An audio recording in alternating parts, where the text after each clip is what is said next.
Olá, amigos da DTV, um prazer enorme de estar com vocês. Está todo dia aí da sua tela, você é o nosso convidado de honra. Hoje, aliás, o nosso convidado, mas tem alguma coisa diferente aqui, coisa estranha. O programa não é meu, eu estou aqui de bicão. Na realidade, eu tenho o prazer de ser entrevistado pelo meu filho Vicente, que já superou o pai na comunicação, eu acho. Prazerão em estar aqui, Vicente. Que honra ter sido entrevistado por você no primeiro programa. Bom demais, bacana pra caramba. Espero que o pessoal da DTV goste de algumas histórias que nós vamos contar aqui. Você está numa expectativa grande para o programa, não está? Está nervoso? Eu estou, tá na verdade. Está um calor terrível. Na verdade, tá a honra é toda minha, né?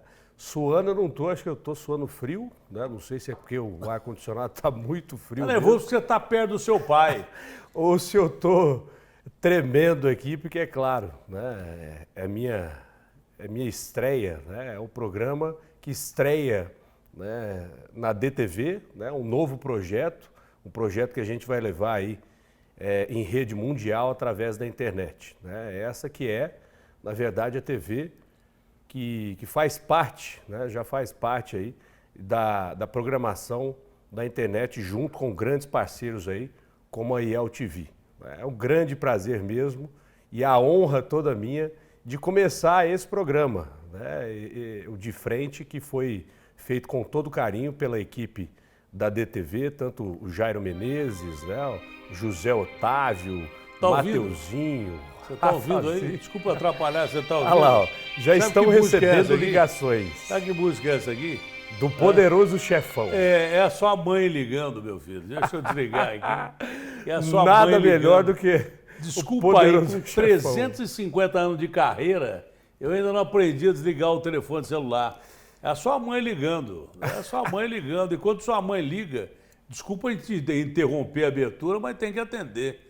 Que ela que é a poderosa chefona lá em casa, você sabe disso. E é verdade, é verdade. O toque, na verdade, do meu celular, né, com meu pai, eu não vou chamar diferente disso de forma alguma, né? É o entrevistado da noite, é o primeiro entrevistado do nosso programa, da nossa estreia, da nossa televisão, mas de forma alguma eu vou chamar de José Luiz da Atena, que é, sim, né, na minha opinião, o maior comunicador desse país, né? Em tudo que já fez, em toda a sua carreira, além de ser o meu ídolo e a minha inspiração também. Não tinha outra forma de eu começar esse programa aí, começar com chave de ouro e também estrear a nossa DTV digital aí, como eu disse agora, para todo mundo, em rede mundial através da internet. Espero que vocês gostem, espero que vocês acompanhem, né, não só o programa De Frente, mas também o resto da programação toda que nós vamos ter aí, com vários programas, né, aí para você ficar bem informado, para você ter entretenimento, para você ter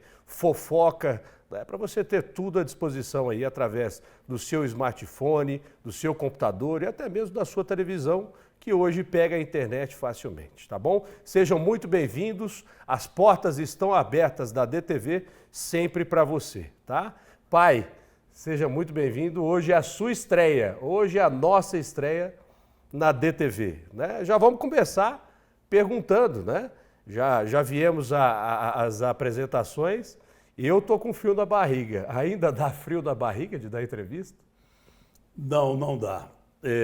O frio na barriga é importante, que significa, Vicente, da adrenalina, né? Para de me chamar de pai, de avô, porque senão eu vou me sentir velho.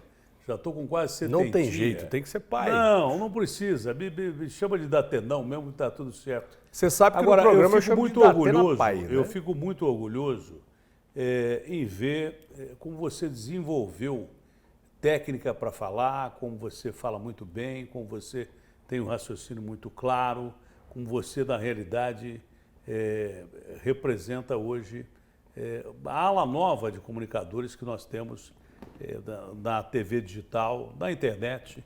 Temos ótimos comunicadores. Se bem que hoje todo mundo com a rede social virou jornalista. Na verdade, poucos são. Tem muita gente talentosa, boa pra caramba. Muitos. Influenciadores maravilhosos e tal. Mas tem muita gente que não sabe o que fala, que espalha fake news e daí por diante. Humberto Eco, que escreveu e virou filme O Nome da Rosa, com Sean Connery, né? Dizia na época que ele veio ao Brasil que tinha 6 bilhões de habitantes no mundo. Hoje tem 8 milhões. Que se tem 6 bilhões de habitantes no mundo, quantos imbecis tem na rede social, né? E é verdade, quanta gente ruim, quanta gente má tem, mas eu considero que a rede social, o digital hoje é fundamental por um detalhe. Eu já disse aqui numa entrevista que é importante você ter a rede social, porque tem gente super, hiper bem intencionada, a maior parte. Né? Aquilo que eu falei, o gari entende muito mais de você falar de limpeza, inclusive limpeza pública, do que muito secretário que tem por aí. O cidadão que anda pelas ruas de Goiânia, São Paulo, Rio de Janeiro, Nova York, entende muito mais de segurança que muito secretário de segurança que tem por aí, em todos os lugares. Né? O sujeito que é advogado entende muito mais de direito do que você, que é comunicador. Enfim, a rede social tem a sua parte absolutamente boa, aproveitável. O que não se pode deixar espalhar é fake news. Eu sou contra a regulação de mídia, mas eu sou a favor de que tenha lei, como tem lei de imprensa, o cara que espalha notícia errada, notícia negativa, ele é punido, né? Até com cadeia. Ah, mas o cara por causa de opinião vai preso e tal. Depende, porque tem opiniões que são falsas e que destroem a vida de muita gente, arrebenta com a vida de muita gente que sempre teve uma vida ilibada e daí por diante todo mundo tem o benefício da dúvida, todo mundo é considerado inocente antes de ser julgado. Mas a rede social não, destrói as pessoas para depois nem pedir desculpas. Agora, eu acho fundamental, importante a rede social, que a parte boa da rede social é como a TV digital, que hoje não dá como você fugir da TV digital. Todos os meios, grandes meios de comunicação do país e do mundo, têm convergência para a rede digital, mas mentira não cabe em lugar nenhum, tem que ser punida, a mentira tem que ser punida mesmo, de uma forma definitiva, e eu sou a favor de que a lei esteja acima de tudo. Mas eu estou muito feliz em estar aqui na DTV, porque vocês montaram uma estrutura aqui com os meninos e meninas fantásticos que me deixa realmente boquiaberto, né? Eu estou acostumado a trabalhar em grandes centros de comunicação e Goiás hoje tem, principalmente Goiânia e cidades grandes do interior de Goiás, mesmo a rádio em cidades menores do Goiás tem uma comunicação muito forte. Sempre foi muito forte no rádio, hoje é na televisão também, hoje nas mídias sociais também. Mas eu fico muito feliz em ver como a gente se desenvolveu, porque eu venho a Goiânia há muito tempo, desde que vocês começaram as suas vidas aqui. E o desenvolvimento da tecnologia, da capacidade de informação aqui de Goiás me deixou realmente feliz da vida e saber que vocês estão montando um grande centro de produção de informação, de notícia, de entretenimento. E está muito bacana, muito legal. Espero que se desenvolva cada vez mais, porque Goiânia hoje é uma das maiores capitais do mundo e tem o que dizer para o mundo, né? Então vocês têm muita gente para entrevistar. Eu sou maravilhado com o programa de entrevista, já fiz muita entrevista na minha vida, não dá nem para contar o número de entrevistas que eu fiz na minha vida. Eu acho que o programa de entrevista é a coisa mais legal que tem. E não acho que existem grandes entrevistadores. O que eu acho que existe, tem gente que é fora da curva. O Jô Soares, por exemplo, era um cara fora da curva. Eu tive a oportunidade de entrevistar o Jô e do Jô me entrevistar. Mas esse era um cara fora da curva, que eu me lembro assim. Agora, não existe grande entrevistador, existe o bom entrevistado. O grande entrevistador é aquele que deixa o entrevistado falar. Porque nem sempre você fazendo uma pergunta, o cara vai responder aquilo que você quer que responda. Ah, eu vou apertar o cara para o cara falar isso. Quando o cara não quer falar sobre determinado assunto, ele não fala. Mas se você deixa o cara à vontade, ele fala tudo aquilo que você quer, que você não quer e que o povo quer ouvir. Então, eu espero que você siga essa linha e dê liberdade às pessoas que vêm aqui para se expressar. e que não existe uma profissão mais humilde do que entrevistar alguém. Entrevistar alguém não significa tentar aparecer mais que o entrevistado. Entrevistar alguém significa demonstrar que você está aberto a descobrir quem é o ser humano que está sentado do seu lado. Na verdade é bacana a gente falar desse meio digital, porque hoje nós estamos em Goiânia, como meu pai disse, é uma das maiores capitais do mundo hoje, do Brasil, mas do mundo. Mas a gente fala aqui para você, e você que está me assistindo aí em Nova York, você que está assistindo a gente em Miami, o alcance que chega hoje e a disseminação que chega hoje o meio digital, Isso é algo que você já vinha percebendo há algum tempo, pai? Até mesmo através da televisão, das pessoas que te assistiam da Etiópia, que te assistiam em Moçambique, em vários lugares do mundo. Angola, já na TV aberta, antes do advento da rede social, da internet, quando eu comecei a trabalhar no Cidade Alerta da Rede Record de televisão, de repente eu comecei a receber comunicações, gente que vinha de fora. Eu estava num bar, por exemplo, qualquer lugar que eu tivesse, e alguém com um sotaque diferente vinha me cumprimentar. E vinha muita gente da África, de Angola, vinha muita gente do Cabo Verde, muita gente de Moçambique, que temos línguas em comum. Muita gente vinha me cumprimentar e eu comecei a perceber que tinha alguma coisa estranha. A Rede Record era muito forte, principalmente em Angola e Cabo Verde. Moçambique também. Moçambique, o presidente de Moçambique chegou até a tirar o programa do ar, porque achava que tinha muita violência na televisão, e foi um dos caras mais violentos lá de Moçambique, fazia guerra pra caramba e tirava o nosso programa do ar, porque era um programa que mostrava a realidade brasileira, que também não mudou muito de lá para cá. Mas já naquela época, eu recebia a informação de que os programas da Rede Record tinham uma audiência enorme nesses países. Era uma coisa assim impressionante. E não tinha internet.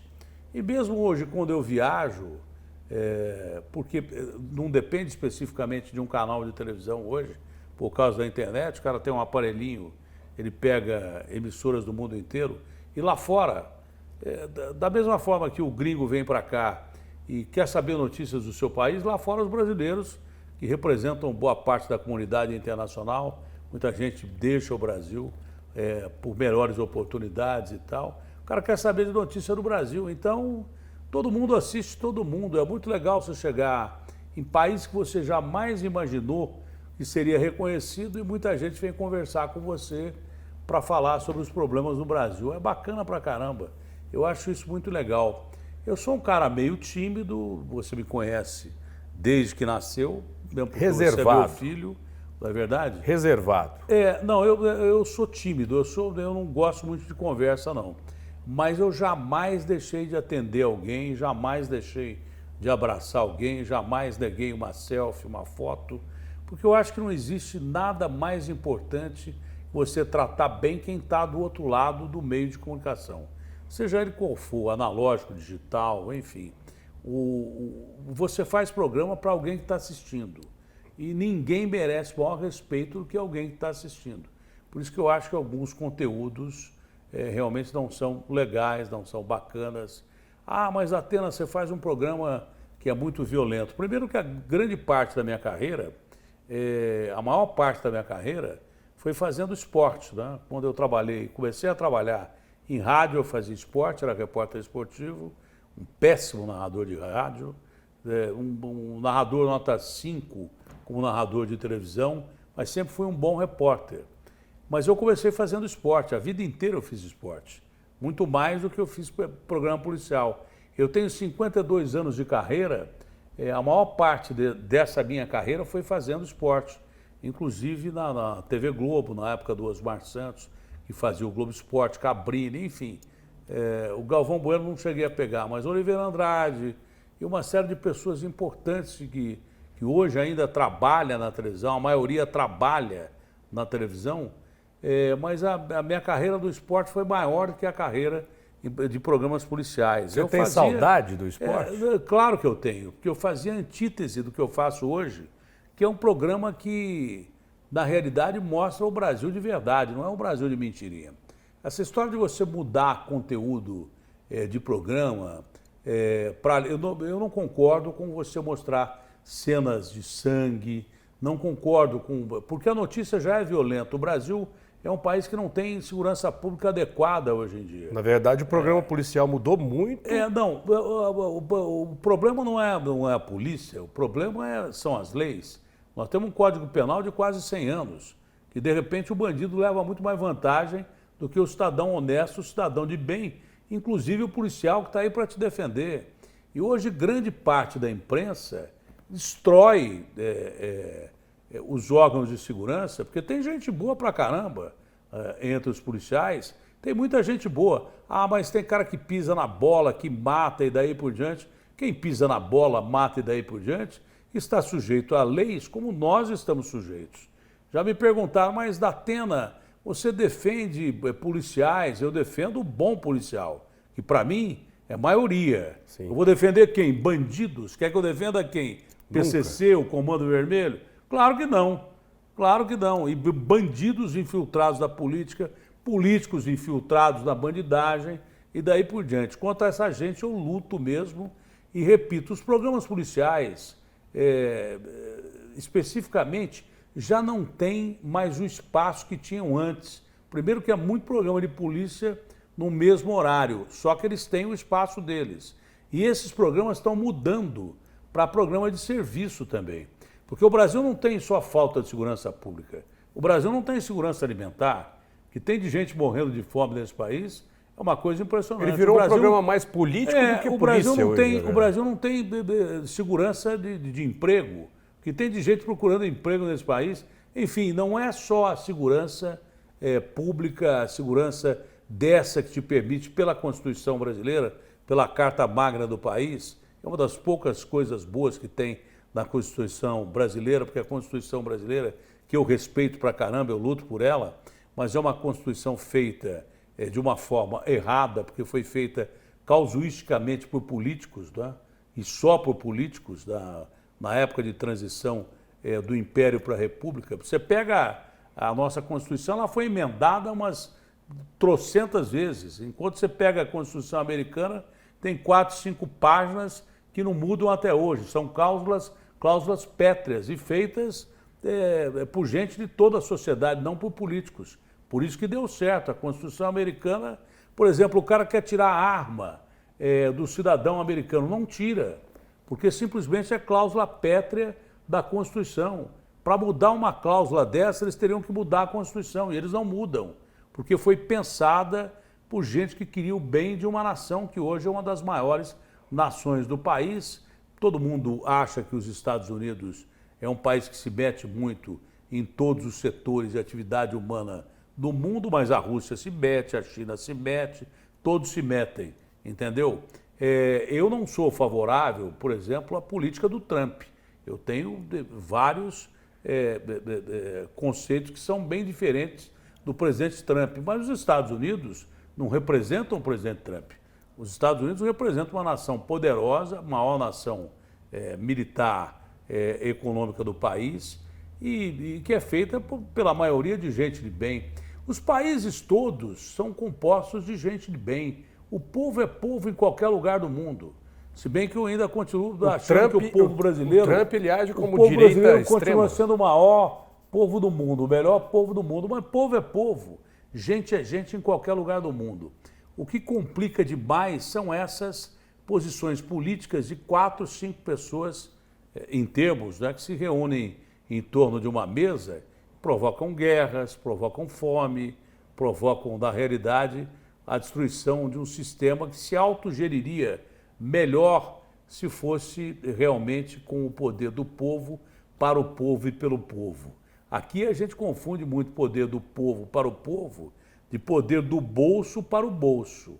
Confunde muito o bolso público com o bolso do povo brasileiro. Tem muita gente que se engana com o bolso público com o bolso próprio. Tanto que tem uma principalmente piadinha, os políticos que levam para tem uma mala piadinha de um político estava fazendo um discurso, o cara fala assim, aqui nesse bolso aqui nunca entrou um tostão que não seja um tostão honesto. Aí o cara falou assim, o Foi cabra pra gritou cueca. assim, o senhor tá com a calça novinha, hein? O governador falou na época pro sujeito. Foi pra cueca. Se É não mais foi ou pro menos bolso, isso. foi pra cueca. Então, eu Agora, a acho gente que falou de a política vida é muito simples. e falou A de vida é fake muito news. simples.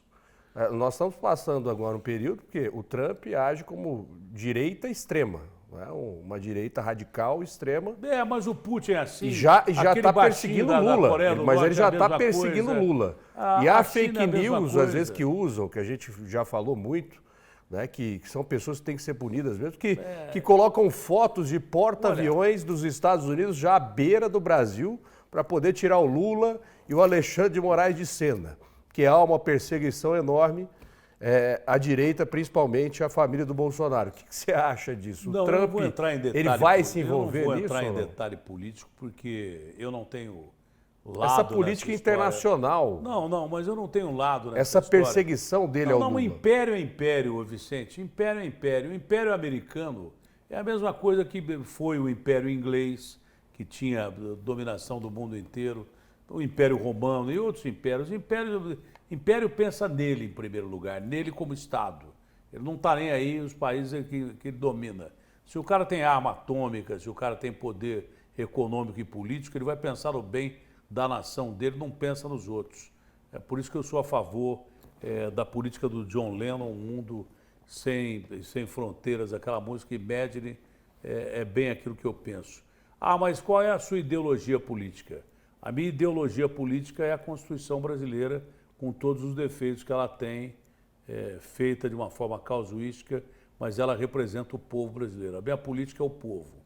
Eu odeio político de extrema direita, odeio político de extrema esquerda, odeio o centro que quer se aproveitar. Agora, admito que o cara seja de esquerda, mas bom político, que seja de direita, mas bom político, que pense no povo, e um centro que pense no país e que não queira dominar os dois lados na base da emenda, da barganha, de orçamento secreto e coisas que tais.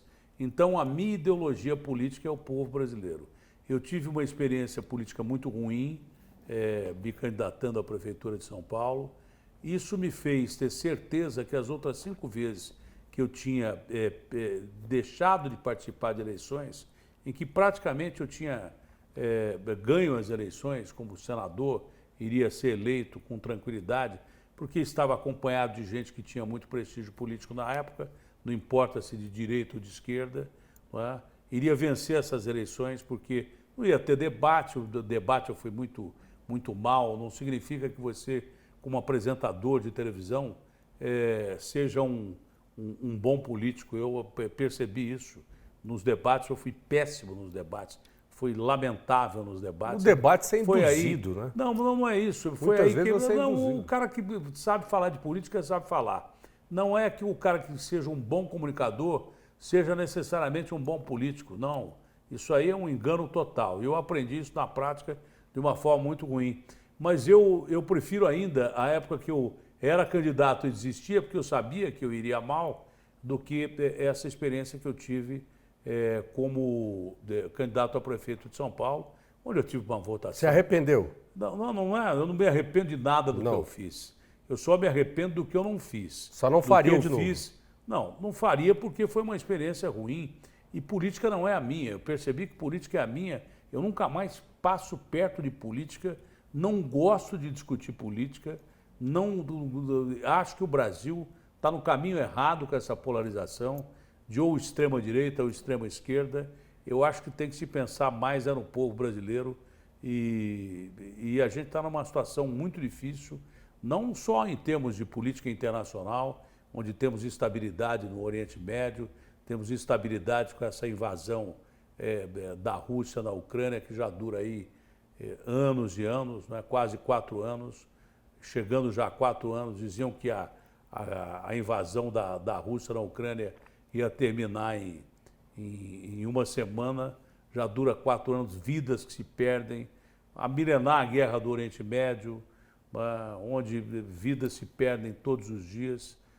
Guerra é a maior estupidez que existe, não importa qual seja o motivo da guerra, é um motivo estúpido, porque leva à morte de pessoas inocentes e geralmente quem provoca as guerras acaba se safando de punições ou coisas que tais. Então, eu sou completamente contra esses extremismos que existem. Agora, você não pode desmoralizar toda a classe política. Há políticos bons em todos os segmentos, porque se você desmoralizar a classe política, você parte para regime de exceção.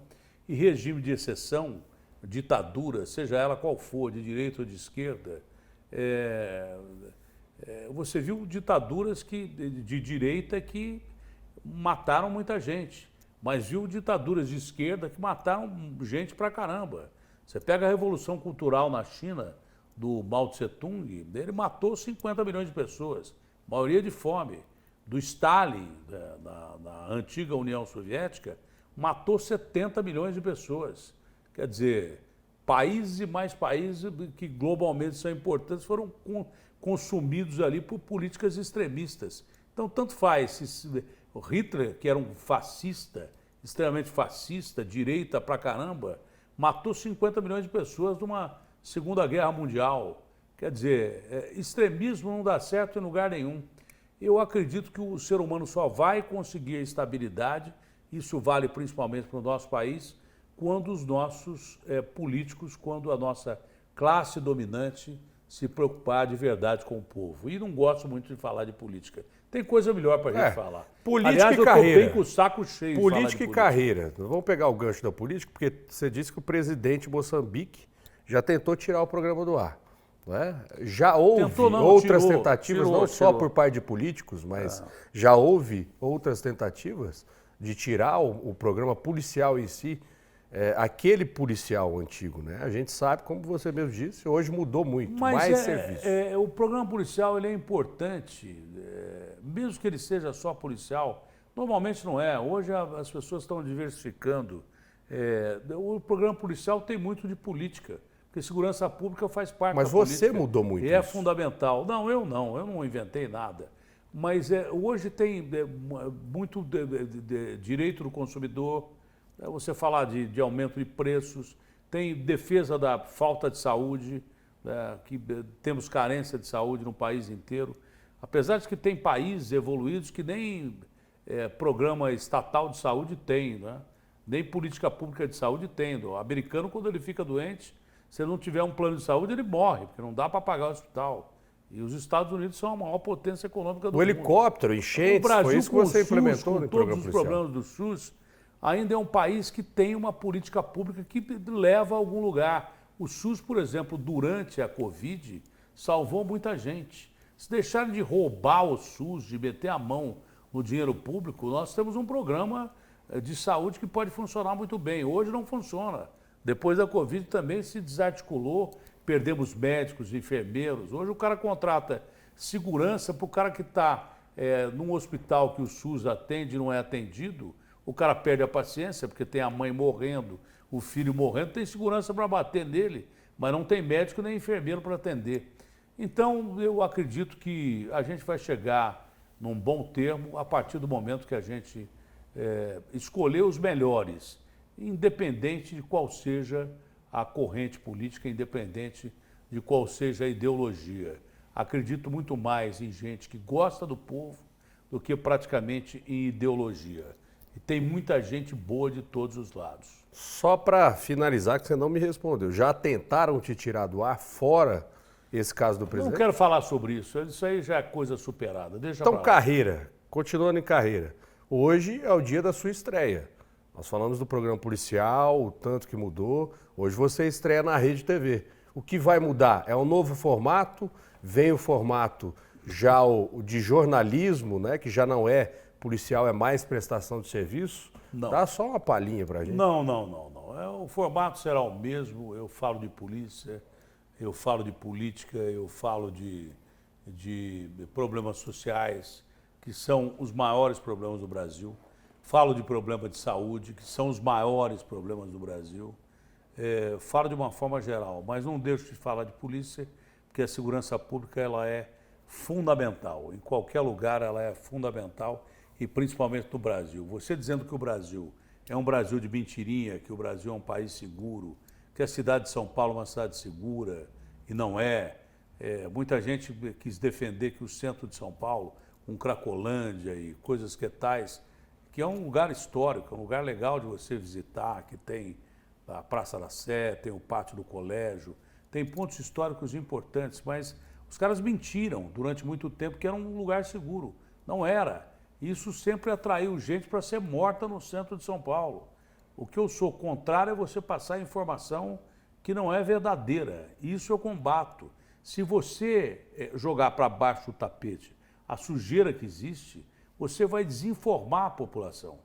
Eu sou a favor de programas que passem verdades, seja em qualquer área, seja ela policial, seja ela social, seja ela segurança pública, que você diga a verdade.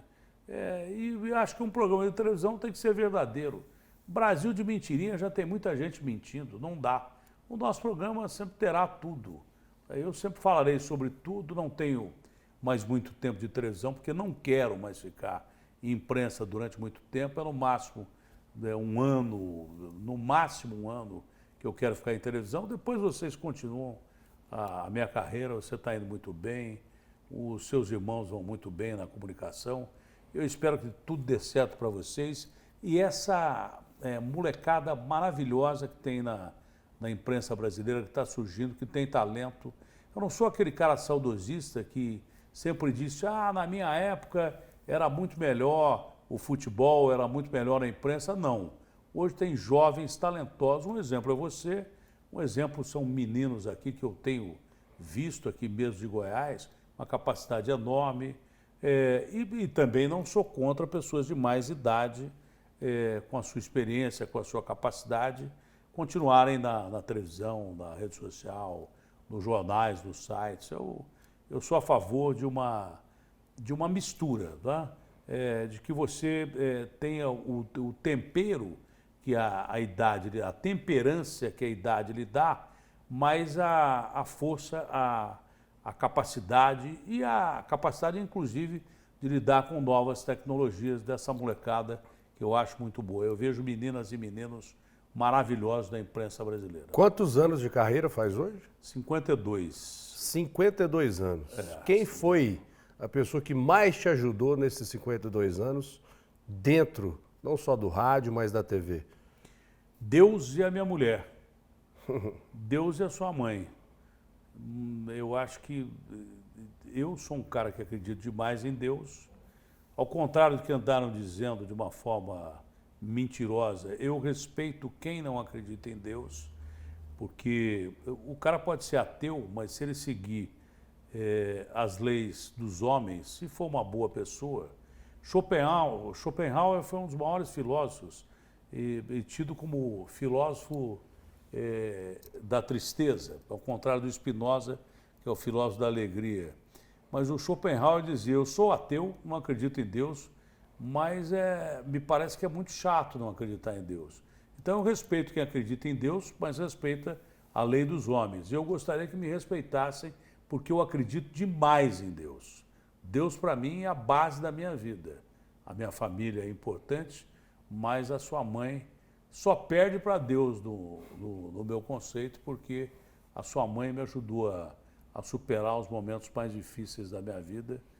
Vocês também, mas a sua mãe tem uma figura muito importante na minha vida, porque, claro que vocês, meus netos, são fundamentais, mas a sua mãe sempre esteve ao meu lado, principalmente quando eu precisei, nos momentos mais difíceis, que eu passei por problemas seríssimos de doença, tive à beira da morte várias vezes, mas quem estava do meu lado mesmo, principalmente era a sua mãe, que não me abandonou um segundo. Então eu devo isso a ela, devo isso principalmente a Deus, nosso Senhor Jesus Cristo, tanto que eu tenho Cristo aqui no braço, tatuado. Isso aqui foi quando eu tive tumor. Fecha lá.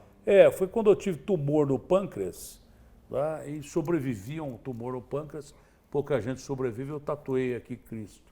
Então Deus está no centro da minha vida, a minha mulher vem em segundo lugar e a minha família vem logo na sequência. Você falou das dificuldades. Tem muita gente que vê na televisão, acha que o artista, que o apresentador, né, é rico, tem muito dinheiro, tem uma vida fácil. Primeiro que vida de jornalista não é fácil, né? O jornalista está lá todos os dias para trazer informação e a gente tem que falar. Eu sei que você não vai falar isso, mas tem muita gente que quer ferrar a gente dentro de televisão e a gente sabe disso. Agora, as dificuldades foram muitas, né? A minha mãe esteve nesse tempo todo com você e muita gente não sabe disso, até mesmo esperando noites e noites em rodoviária. Você pode responder sobre isso. Melhor do que eu, você é meu filho, pô. Já teve? Não, a grande parte da minha vida foi de uma pessoa muito pobre. Eu não passava fome, nunca passei, porque minha mãe sempre foi muito criativa em transformar miúdo de frango, carcaça de frango, salsicha, macarrão em comida. As nossas mães antigamente faziam milagres, né? Hoje que a molecada fica desesperada em ver que a gente comia naquela época, hoje virou iguaria, mas na minha época tinha dificuldade. Minha mãe costurava a bola, fazia bala de coco para vender, entendeu? E meu pai era porteiro da Secretaria da Fazenda e ele vendia bilhete de loteria. Tá? Então, grande parte da minha vida foi difícil, com vocês, inclusive. Vocês, meninos, tiveram uma infância muito pobre, né? Foi uma dificuldade enorme. Até 43 anos da minha vida foi de sofrimento puro. E só comecei a ganhar dinheiro quando eu comecei lá no Cidade Alerta a fazer um programa diferente, que dava uma audiência que chegava a bater a Globo. Tanto que eu fui contratado na época, não só por muitas emissoras, que eu adorava mudar de emissora, mas a primeira emissora que me procurou foi a Globo. Eu cheguei a acertar contrato com a Globo, porque eu batia as novelas da Globo no Cidade Alerta em audiência. Por incrível que pareça, a gente dava 23, 24, 28 pontos de audiência. Hoje não existe mais isso. Não tem, porque está muito dividido, tem streaming. Pela internet, TV digital. Claro, a internet dividiu muito, o streaming dividiu muito, os canais fechados dividiram muito, mas a gente chegava a dar audiência impressionante, era uma coisa assim, fora do comum. Tanto que a Globo me contratou, eu cheguei a assinar contrato com a TV Globo para fazer o Linha Direta e o Globo Repórter. O Linha Direta no lugar do Marcelo Rezende, que era meu amigo. Muita gente achava que não, mas era meu amigo, era camarada. Depois a gente se distanciou um pouco, mas sempre foi meu amigo. E eu iria substituí-lo na Rede Globo fazendo Linha Direta, que dava 45 pontos de audiência. Vamos para um dos programas que mais deu audiência. Por que você escolheu o jornalismo policial? Oi? Por que você escolheu o jornalismo policial? Não, eu não escolhi jornalismo policial. Eu nunca quis fazer jornalismo policial. Sempre foi o jornalismo policial me escolheu. Eu estava na Rede Record e a Rede Record ia acabar com a equipe. Sempre foi o esporte que você foi apaixonado. Era museu, Mário Sérgio, Eri Coimbra. E de repente o Lafon, que foi um dos grandes nomes da televisão brasileira em São Paulo, como diretor, disse, olha, você vai ter que fazer um programa de polícia aí. Falei, cara, mas eu nunca fiz programa de polícia. Não, vai lá e faz um piloto. Falei, mas qual a opção que eu tenho? Ele falou, eu vou te mandar embora se você não passar no piloto. Falei, então me dá aí uma metralhadora, um uniforme, que eu vou lá fazer o programa de polícia. E assim eu comecei. Não foi por opção. Foi exatamente porque eu não tinha outra coisa que fazer. Eu realmente iria perder o emprego, eu não podia perder o emprego, porque tinha muita gente para criar. Já passava dificuldades nessa época, ia perder o emprego. Mas esquece isso, porque depois eu ganhei muito dinheiro e aí acabou indo para o policial por isso.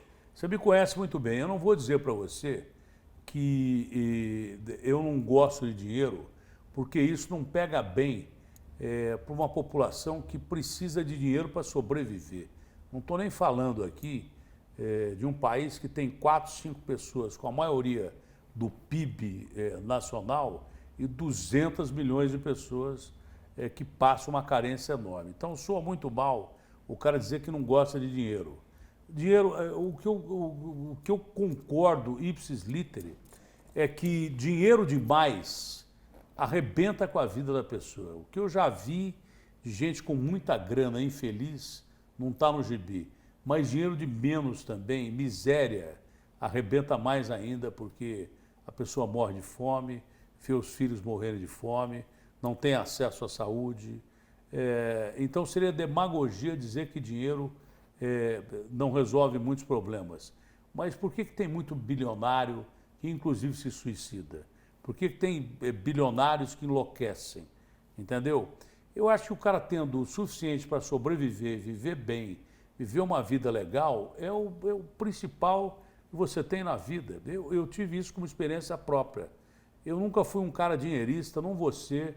Eu perdi 10 milhões de dólares numa multa que eu paguei para a Rede Record, hoje seria 60 milhões de reais, e fiquei vivo, perdi casa, carro, perdi tudo que tinha praticamente, corri atrás e ganhei de novo.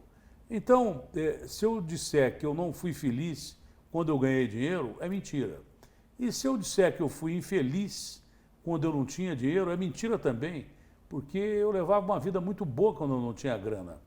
O cara passa a vida inteirinha tentando ganhar dinheiro, muito dinheiro. Aí o cara ganha dinheiro, quando ele vê que vai morrer ou está perto do fim da vida, da carreira, ele quer voltar para o lugar onde nasceu e ter uma vida simples que ele sempre teve, que é a tranquilidade. O cara trabalha para ter fama. Quando ele fica famoso, ele quer ficar em paz. Tem muita gente que, de repente, não gosta de fã, tem gente que não gosta de dar autógrafo, tem gente que não atende as pessoas, porque quer paz e daí por diante, entendeu? Então, a vida é muito simples. Você tendo o suficiente para poder viver, você vai entender que a única coisa que você precisa no fim da vida são 7 palmos. Você não precisa ter 2 milhões de alqueires de terra, porque o que de terra vai sobrar para todos nós são 7 palmos, onde você vai ser enterrado. Eu sei que não faz parte de um programa de entrevista, mas eu quero deixar só registrado aqui que desde moleque, desde pequenininho, o meu pai disse aqui que nós passamos várias dificuldades, eu nunca senti isso, nunca senti isso. Como o meu avô, a minha avó sempre se esforçou para fazer de tudo por ele, né?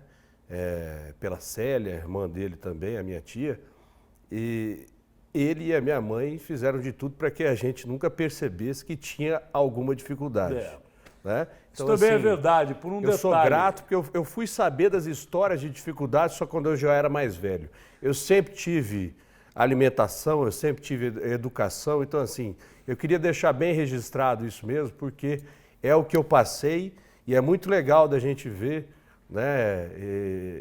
E é claro, né? A gente deixar que,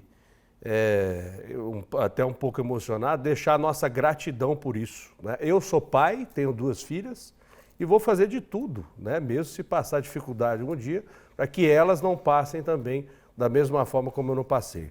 Agora, era gozado, porque a única coisa que eu gostava de fazer era quando, não importa o que eu ganhava muito pouco na época. Eu sei o que você vai dizer. Mas tudo o que eu ganhava era para ir no mercado e encher 3 carrinhos de comida e deixar comida à vontade, que eu viajava muito. Eu trabalhava com esporte, eu tinha que viajar, busão, às vezes viajava 700 quilômetros de ônibus para poder transmitir um jogo. Morava em Ribeirão, trabalhava em São Paulo. Morava no Paraná, porque as distâncias são bem maiores entre as cidades para transmitir jogos. Ficava uma semana fora de casa. Mas a minha felicidade era pegar todo o dinheiro que eu ganhava e comprar comida, para deixar comida em casa. Isso para mim era a felicidade. Talvez por isso que vocês não tenham sentido tanto. Tinham sempre lá as suas roupinhas bem ajeitadinhas. Não eram roupas de grife, não eram sapatos de grife, mas isso nunca faltou em casa, porque meu pai me ensinou isso, minha mãe me ensinou isso. Então, tudo que eu ganhava, eu investia em rango, em comida. Eu acho que é isso que o povo brasileiro faz hoje na sua maioria, né? Tenta se defender.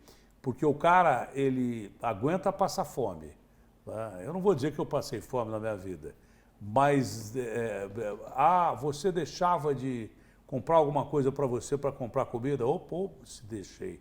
Deixei de comprar muita coisa, Eu fui ter o meu primeiro carro com 22 anos de idade.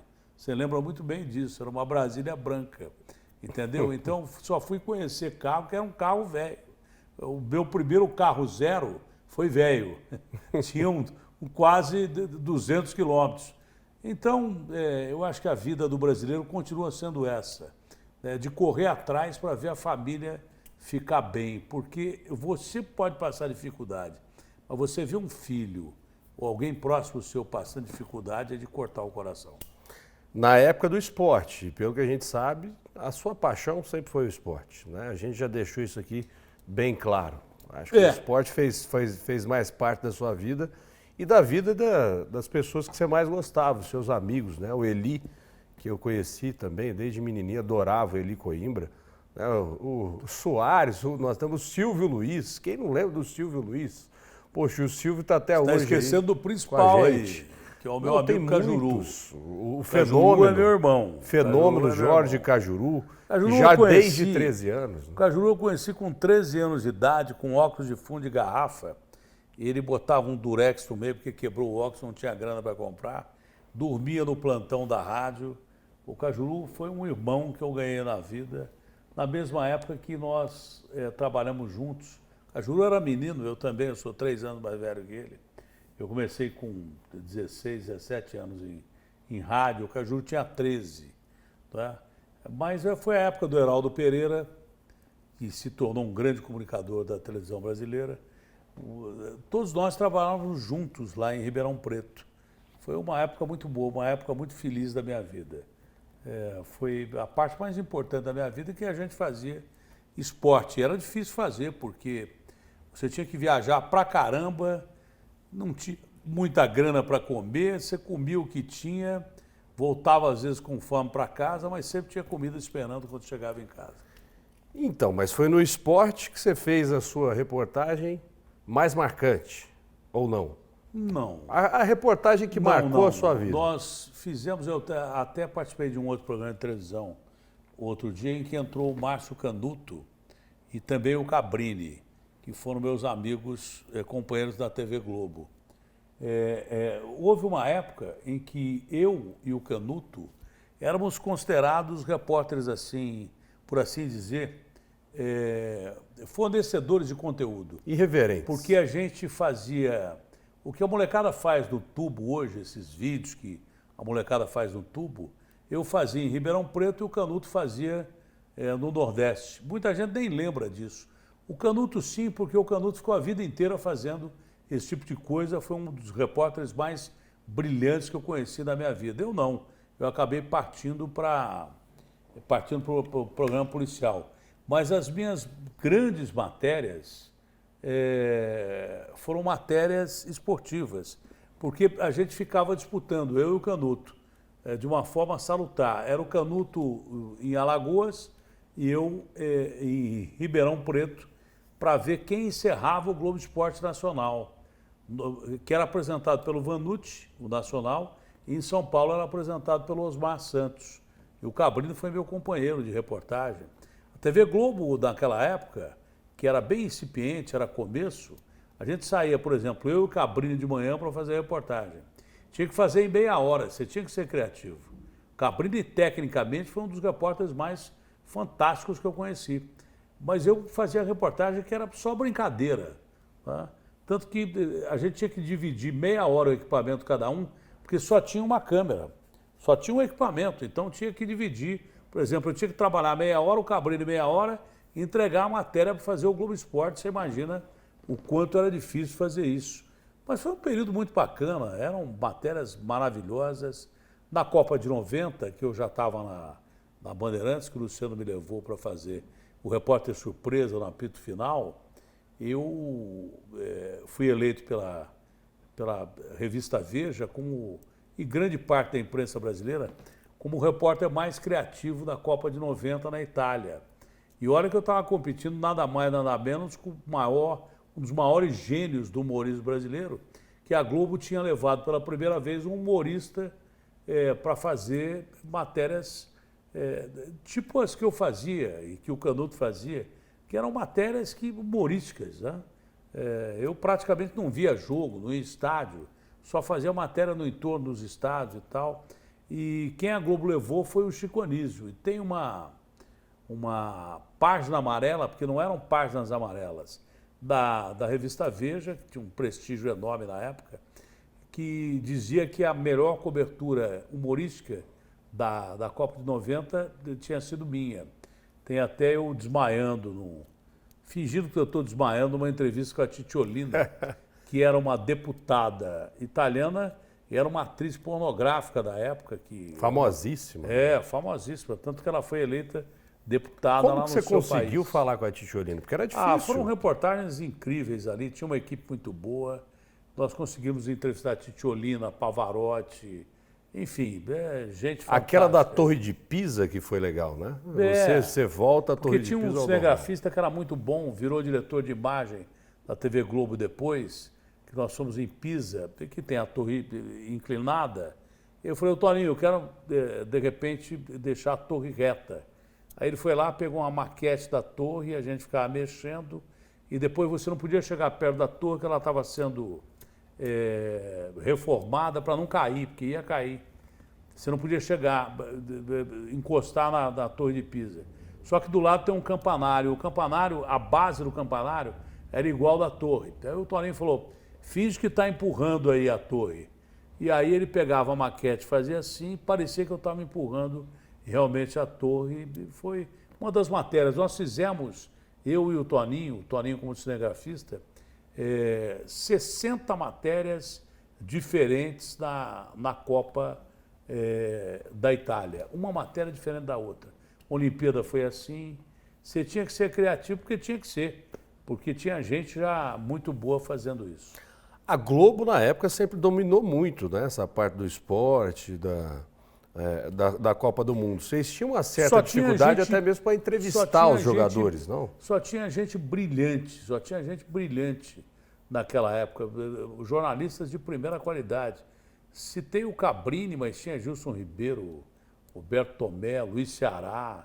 Era só gente muito boa. Eli Coimbra do outro lado e tal. Então você tinha que ser muito bom, porque senão os caras te engoliam. E você tinha que pensar muito para fazer matérias legais. Era difícil falar com os jogadores, né? Eles queriam falar não, mais pelo contrário. com a Globo. Não, pelo contrário. O que houve com o Zagallo aquela vez? Que ele falou, vocês vão ter que me engolir. Era muito aquela fácil frase falar com dele. Os jogadores. Não tinha essa frescura de ter entrevista marcada com técnico e um jogador escolhido pelo clube. Acabava o jogo, primeiro que era uma zona. Você fazia reportagem durante o jogo dentro do campo, entrevistando técnico toda hora, entrevistando juiz, entrevistando quem você quisesse. Até um determinado tempo, foi na Copa de 98 que a coisa mudou, lá na França. Porque você fazia coberturas da base da amizade, entrava todo mundo dentro de campo, terminava um treino da seleção brasileira, não tinha essa história do cara escolher um jogador e o técnico para falar. Você, na verdade, você entrava e batia papo com todo mundo, era um negócio que todo mundo era amigo de todo mundo. E olha que era a época de Pelé, Zico, Rivelino, Tostão, depois Sócrates, Falcão, e daí por diante, era só gênio, só cara genial. E assim era com figuras de outros países, Beckenbauer da Alemanha, enfim, figuras do país. Só pegar esse gancho da França, porque foi uma coisa que me marcou muito. E muita gente não sabe isso até hoje. Muita gente que chorou naquele dia que o Brasil perdeu. Eu lembro, mas lembro assim como se fosse hoje, quando você ligou para a gente em casa e falou, não assistam o jogo porque o Brasil não vai ganhar. Houve um racha muito grande e o time não está entrando muito bem em campo. O que realmente aconteceu antes do jogo? Porque era uma baita seleção. A França tinha um time bom, mas a seleção brasileira praticamente já tinha ganhado dentro e fora de campo. Existem várias correntes aí que dizem que aconteceu muita coisa errada ali. E claro, para perder uma Copa do Mundo com aquele timaço que a gente tinha, era praticamente impossível. O Brasil era super favorito, mas houve problemas na concentração, houve grupos diferentes.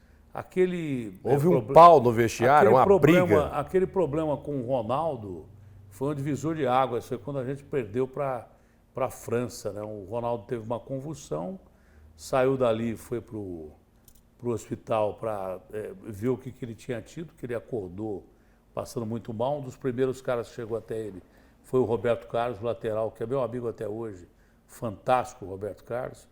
Ele estava com a língua enrolada, o Ronaldo. Levaram o Ronaldo para o hospital e aí ficou definido que o Edmundo que era o fera na época. Não, o Ronaldo para substituir o Fenômeno. Não, ficou definido que quem ia jogar era o Edmundo, ali no estádio, que não era o Parc des Princes, era o estádio oficial de Paris, que não me lembro o nome agora. O estádio mais conhecido da França, não me lembro o nome do estádio. Mas é ali que seria disputado o jogo. No vestiário ficou definido que o Edmundo ia jogar. Isso o Edmundo, conversando com a gente, contou depois. E de repente chega o Ronaldo, que tinha acabado de ter uma convulsão, e o Zagallo põe o Ronaldo para jogar. E aí foi um pau desgraçado. Aí rachou o time no meio. Quebrou o pau no vestiário. Parte do time queria que o Edmundo jogasse. Não, parte do time não. A maioria queria que o Edmundo jogasse, porque o Ronaldo, apesar do Ronaldo ser um fenômeno, ele tinha tido uma convulsão. Botaram o Ronaldo ali de uma maneira absurda, né? Em que pese eu ter tido muito problema com o Zagallo foi legal comigo na Copa da França. Porque ele me chamou de lado e falou assim, Datena, vem cá, eu estou vendo que vocês estão com dificuldade de cobertura da Copa, porque a Record não tinha os direitos da Copa. Eu e o Eli fizemos a cobertura da Copa com credencial da Coca-Cola durante muito tempo, porque a gente não tinha os direitos. Depois a Record ganhou uma grana da FIFA, que ela meteu uma ação em cima da FIFA, e esses direitos foram recuperados, mas depois da Copa. Só que eu e o Eli, a gente cobriu os treinos com a ajuda de amigos de outras emissoras e credencial da Coca-Cola. Uhum. O cara achava que a gente era da Coca-Cola e deixava entrar, que era um dos patrocinadores oficiais. Depois que descobriram que a gente estava usando uma credencial que não era de jornalista, nós descobrimos onde os seguranças dos estádios tinham comprado a jaqueta, que era num Carrefour que tinha o Zoala Ferrier, que é onde a seleção ficava concentrada. Falei, Eli, que era o uniforme do segurança. Um uniforme do segurança, que é igualzinho. Nós compramos um uniforme no Carrefour e entrava por outra porta diferente da que a gente entrava antes. E terminamos a cobertura da Copa como segurança da Copa. Era a missão impossível da Copa do Mundo. O Zagallo tem histórias fantásticas. O Zagallo sempre foi diretão, né? Aquela frase que marcou muito dele foi para a imprensa. Vocês vão ter que me engolir ou não? Eu fui um dos caras que estava incluído naquela frase, porque eu estava na Record nessa época, cobrindo fazer esporte na Record. E a Record tinha um parque técnico que não era dos melhores. Não pegava nem na esquina em São Paulo. E a seleção brasileira estava concentrada por um amistoso, não sei se é amistoso ou eliminatórias, isso o Roberto Carlos que me contou, em Santa Cruz de la Serra. E depois ia subir para o altiplano, jogar em La Paz contra a Bolívia. E os caras estão concentrados lá, eu fazendo um programa que tinha uma audiência enorme na Record, porque era um programa de segunda-feira, chamava Com a Bola Toda, uma coisa assim. Todos na bola, uma coisa parecida com isso. Era Museu, Eli, Mário Sérgio, Paulo Stein, Márcio Guedes, enfim. Era uma turma muito boa ali da televisão brasileira. E eu comentando, na época eu falei assim, olha, nós estamos conversando com a internet. O Zagallo é uma máquina de escrever quebrada. E diz que nesse momento a seleção toda estava assistindo o programa lá na Bolívia. Eu falei, pô, a Record não pega nem, eu falei pro Roberto Carlos, não pega nem na esquina aqui naquela época, né? Sei. Há muito tempo. E, de repente, o Zagallo, quando viu aquilo, a molecada toda, os jogadores começaram a rir, ficou bem puto comigo. Então, um dos que ele falou, vocês vão ter que me engolir, um desses caras era eu. Mas depois o Zagallo me tratou muito bem na Copa de 98, ele era um cara legal. E o Zagallo foi um dos maiores jogadores do Brasil de todos os tempos. Essa frase aí, ela praticamente rodou a boca do povo, né? O mundo inteiro, muito e muito tempo. Não, até hoje é Quem imortalizado. Até hoje, até hoje é imortalizado. Você sempre o Zagallo foi um dos maiores jogadores da seleção brasileira. O Zagallo foi o maior ganhador da seleção brasileira. O Zagallo jogava numa época em que o Pelé apareceu. O Zagallo era titular da seleção campeã. E foi um baita ponto técnico esquerdo, um também. baita jogador e um técnico realmente muito bom. O Zagallo foi, e era uma figura humana legal. Ele sempre foi diretão, você também. Mesmo você falando que é tímido, você sempre foi diretão, né? Não só na televisão, mas fora da O Zagallo TV era direto, eu gostava de brigar.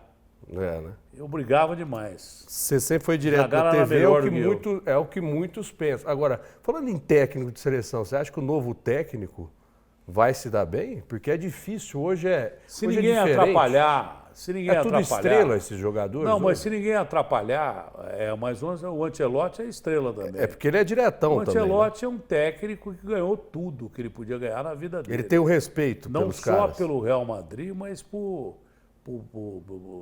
como jogador, foi um belíssimo jogador. Ele é um cara respeitadíssimo. O Ancelotti é um cara, e me parece que é um cara muito legal, muito justo. Gostei muito de uma entrevista que ele deu recentemente. Está ele do lado da taça, Júlio Rimet, e ele dizendo o seguinte, né, para a imprensa espanhola, uma entrevista do jornal Marca, ele falou assim, olha, eu estou agora na maior seleção do mundo. Isso ele falando para a Espanha, que ama a seleção deles, como todo mundo gosta da sua seleção. Ele falou assim, o cara falou assim, mas por que a melhor seleção do mundo? Ele falou assim, é só você olhar as estrelinhas que tem na camisa do Brasil. O Brasil é 5 vezes campeão mundial. E eu vou dar o 6º campeonato ao Brasil. Eu vou conseguir o 6º campeonato ao Brasil. Chega a arrepiar. Se né? respeitarem o Ancelotti, não é porque é um técnico estrangeiro que a gente não deve receber bem. Que houve sempre uma discriminação. Sempre teve com isso, essa né? bobagem de não poder ter técnico estrangeiro aqui.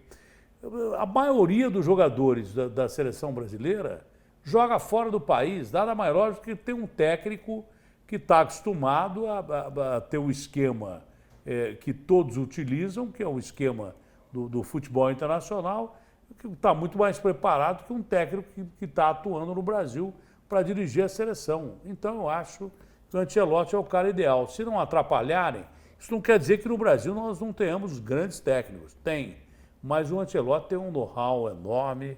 Para mim é o técnico super, hiper preparado. Não vejo ninguém melhor preparado que o Ancelotti para dirigir uma seleção como a do Brasil. E pode dar super certo. Às vezes não dá. Você vê o Guardiola, que é um técnico vencedor, teve o pior ano da vida dele no City, gastando quase 2 bilhões de contratação e que não deram certo no City. E de repente o City não ganhou nada. Agora, eu acho que o Ancelotti é um belo caminho para a gente ganhar a Copa do Mundo. Ele está sofrendo com algumas críticas, né? Muitos estão gostando. Acho que a maioria, né, pelo que eu vi, disparado, está gostando sim do novo técnico. Ele disse que não liga, eu vi ele falando na entrevista. A gente tem complexo de ser contra quem dá certo. O Ancelotti, você não pode negar que o Ancelotti foi um dos maiores vencedores do futebol mundial. O que ele fez no Real Madrid, o que ele fez no Paris Saint-Germain, o que ele fez na Premier League, dirigindo times como o Chelsea, daí por diante. O Ancelotti é um técnico fantástico. Agora, principalmente a imprensa brasileira gosta muito de ver o lado ruim da coisa. O cara que faz sucesso, parece que o Brasil tem aversão a gente que faz sucesso. Eu não vejo ninguém melhor preparado que o Ancelotti para dirigir a seleção brasileira. Repito, pode não dar certo, mas você vê, o Brasil tem jogadores protagonistas em todos os lugares do mundo. A gente chega a ter o ataque que é um ataque, se você pegar o Rodrigo, não está muito bem, mas é um baita jogador. Rodrigo, Vinícius e Rafinha, para você ter um ataque, Rodrigo, Vinícius e Rafinha, são 3 jogadores que eu estou falando. Acrescente-se muito mais. Né? Você tem um ataque que seleção nenhuma eu acho que tem. É difícil você pegar um ataque que joga bola como esses moleques jogam bola. Quem levantou a primeira taça conquistada recentemente pelo Paris Saint-Germain foi um capitão brasileiro, que é o Marquinhos. Você entendeu? Então o Brasil tem protagonistas em todos os grandes times do mundo. Liverpool, campeão. Quem é o goleiro? Goleiro da seleção brasileira, o Alisson. Então o Brasil tem os melhores jogadores ou pelo menos alguns dos melhores jogadores de todos os grandes times que levantaram o campeonato do mundo. Chega a ser parecido com uma grande parte da história da seleção portuguesa, que tinha jogadores maravilhosos em todo lugar, mas que não conseguia ganhar nada. Tá? Que de repente chegou lá e nem chegar a disputar coisas importantes. De repente chegou lá o Filipão, botou ordem na casa. Hoje o Portugal é respeitadíssimo.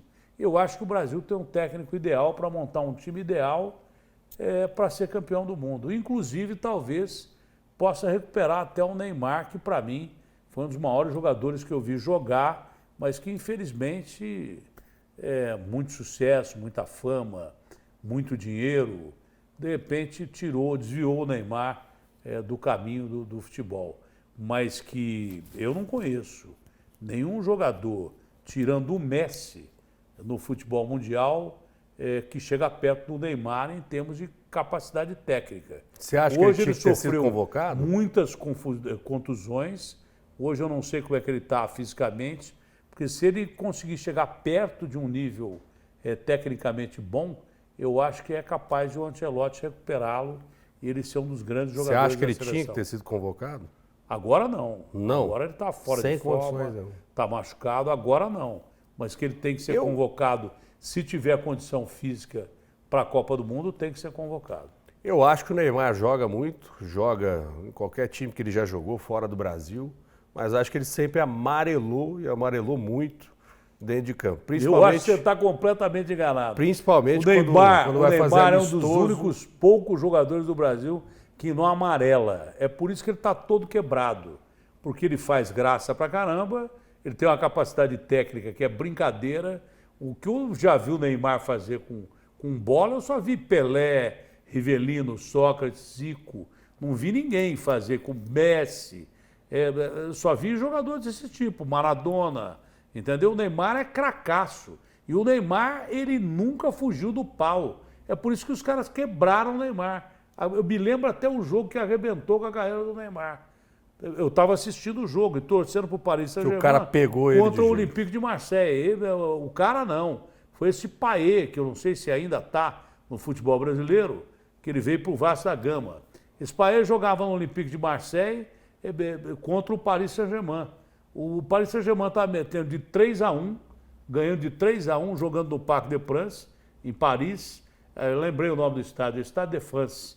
Mas estava jogando no Parque dos Príncipes, estava jogando no Parque dos Príncipes contra o Olympique de Marseille, pertinho da estreia da seleção brasileira na Copa do Mundo, Brasil já, obviamente, classificado. O Neymar arrebentou com o time do Olympique de Marseille e esse Payet, que é enjoado pra caramba, começou a bater no Neymar, ele e os caras do Olympique de Marseille. E eu puto da vida com o técnico, que era o Unai Emery. Eu pedindo pro Unai Emery, que hoje está no Aston Villa, é um bom treinador, foi um bom jogador do Valência. Pro cara tirar o cara de campo, pro Neymar ser tirado de campo. Foi quando o cara pisou no pé dele e quebrou o tal de quinto metatarso, que até hoje eu acho que ele não se recuperou daquela Arrebentou contusão. com ele. Eu acho que dali para cá ele só caiu, porque o Neymar ele sempre foi muito bom de bola e sempre ele sabia escapar das faltas, sabia correr das faltas. É porque fala que ele só Como cai. ele ficou muito tempo, é claro que ele cai. O cara dá porrada nele, o cara é inteligente. Ele não se joga, é Pra os ser caras que marcado. batem mesmo. Não. Ele se joga mesmo. Mas ele se jogava com razão. Para não levar. O otário batia nele o jogo inteiro. Muitas vezes ele forçava uma falta, cartão, ou um pênalti que não existia, o tal de piscinaço, que eles chamam lá na Europa. Muitas vezes também para se defender, e não se quebrar, porque se o cara não pula, o cara quebra. Eu não vou discutir. Ele teria para ser sido quebrado antes, entendeu? Agora, eu não estou aqui fazendo uma defesa aberta do Neymar. O Neymar tem defeito pra caramba, inclusive como ser humano, como eu tenho e você tem. Sim, todo mundo tem direito a ter mais. Eu, por exemplo, tenho muito mais defeito do que virtude. Está na Bíblia. Quem é perfeito é Deus. Mas o Neymar se desvirtuou da carreira dele quando ele virou uma celebridade. E passou muito novo. A não se preparar muito bem e passou a se contundir muito mais. Isso acabou com a carreira do Neymar. Espero que pelo menos não até a Copa do Mundo, que você vê o Messi. O Messi é um jogador que dificilmente se machuca. O Messi, por quê? Porque ele se prepara pra caramba. Dizem que Como o Cristiano Ronaldo também. Dizem que o impacto... Não, o Cristiano Ronaldo é fora do comum. Mas o Messi é baixinho, pequenininho. Teve que tomar injeção para poder crescer. Né? Os caras brincavam com o Messi, o apelido dele era anão.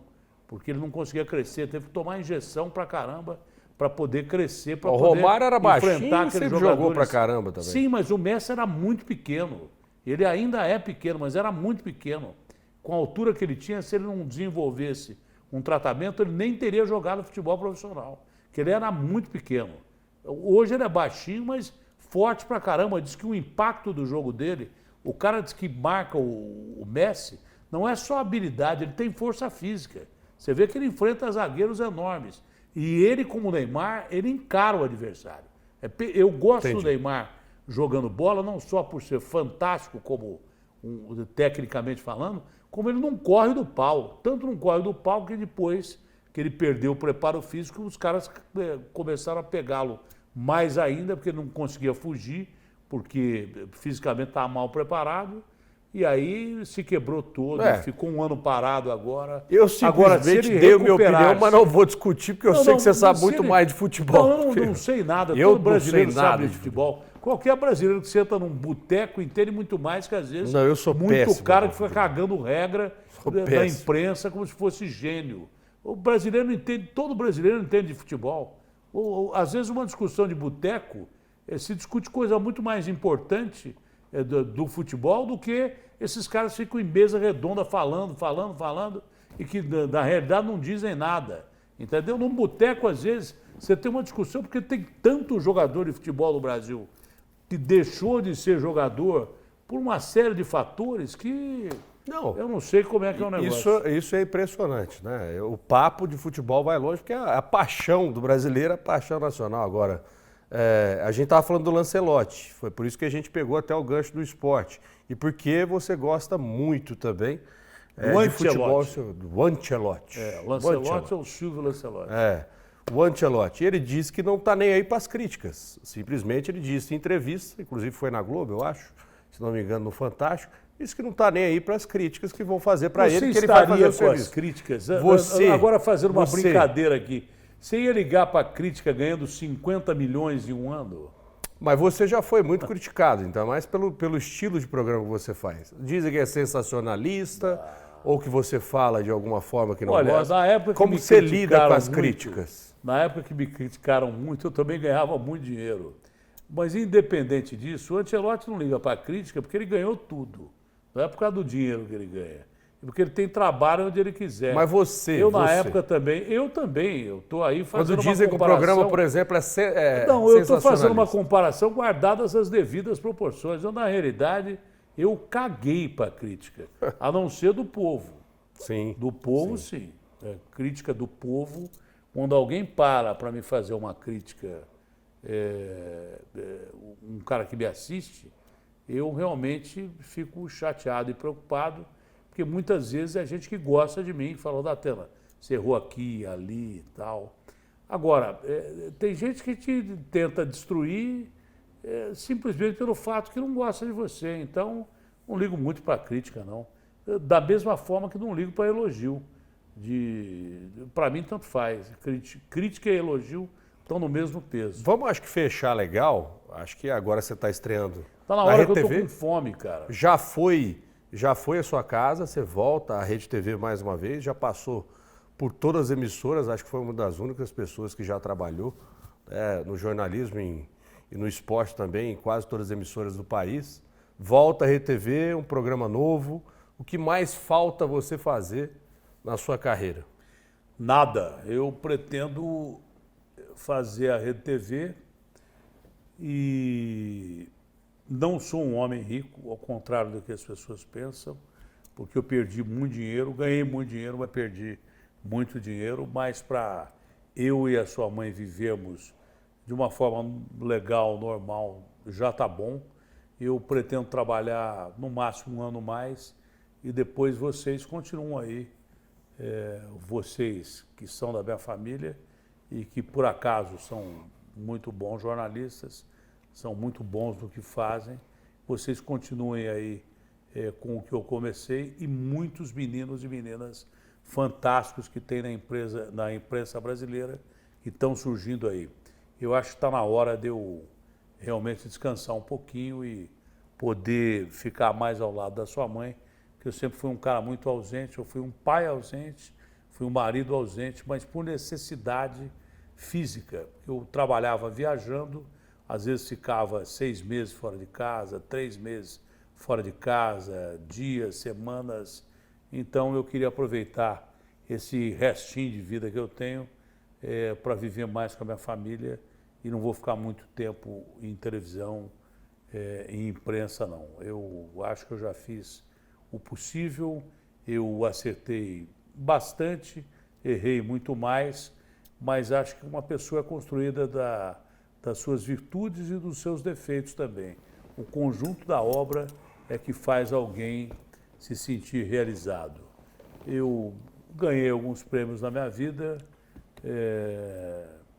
tive muitas críticas negativas, mas eu aceito todas do mesmo tamanho, as críticas e também os elogios, mas me considero um cara realizado, me considero um ser humano que fez o que tinha que fazer e para mim está tudo muito bom. Eu acho que Deus foi muito bacana comigo e eu gostaria que Ele fosse generoso com a maioria das pessoas como Ele foi comigo. Foi um papo legal, né? Entrevistar gordo mais do que uma mesmo. hora é complicado, velho. Pessoal, Beijo muito grande para obrigado todos mesmo. vocês. Obrigado, pai. Eu queria dizer que eu tenho o maior orgulho do meu filho. Ele se tornou um grande jornalista. Eu queria que as pessoas que me acompanharam e que sempre gostaram do meu trabalho, até os que me criticaram, que acompanhassem meu filho, que é um jornalista que eu tenho orgulho, é muito brilhante. Ele é brilhante mesmo, é muito capaz, se tornou um extraordinário comunicador, dá para perceber da segurança dele, da capacidade dele, e ele vai ser muito feliz na carreira, assim como meus outros filhos que escolheram essa carreira também. Da mesma forma que eu amo meu filho, amo todos eles, meus netinhos, amo minha família, mas repito, Deus em primeiro lugar e a Matilde vem logo depois. Deus acima de tudo e a família, né? É claro, jogando aqui. Eu vou agradecer, né? De uma forma diferente. Caiu o microfone. Como sempre, caiu aqui. Faz parte. Faz parte de tudo, né? Tchau, filhão. Caiu o meu também. Com Deus. Beijo grande. Tamo junto, pessoal. De frente pra câmera. DTV aí, ó. Corta o lado para não aparecer a barriga. Tá? A partir de agora, DTV aí com você e de frente comigo, Vicente da Atena. Um beijo. De frente pro Vicente. Fiquem com Deus. Tchau. Tchau.